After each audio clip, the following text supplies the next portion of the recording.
আসসালামু আলাইকুম প্রিয় ভাই ও বোনেরা, আশা করি আল্লাহ আপনাদেরকে ভালো রাখছেন। আলহামদুলিল্লাহ, আমি আল্লাহর রহমতে অনেক ভালো আছি। এই হচ্ছে আমাদের গলাচিলা দেশি মুরগির বীজ ডিম।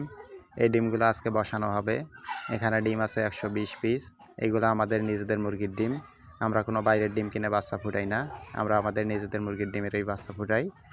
তাই আমাদের যা বাচ্চা বের হয় সবগুলোই গলাচিলা এবং এ গ্রেডের বাচ্চা বের হয় আলহামদুলিল্লাহ। তাই কারো যদি গলাচিলা দেশি মুরগির বাচ্চা লাগে তাহলে আমাদের সাথে যোগাযোগ করেন। আমাদের ঠিকানা রংপুর পীরগাছা তাম্বুলপুর, মোবাইল নাম্বার 0182659988। এইগুলো যেহেতু আমাদের নিজেদের মুরগির ডিম, তাই এখানে বাচ্চা কোরস বা মিক্স বাচ্চা হওয়ার কোনো সম্ভাবনাই নেই। তাই 100% পিওর দেশি মুরগির বাচ্চা নিতে আমাদের সাথে যোগাযোগ করেন। আসসালামু আলাইকুম।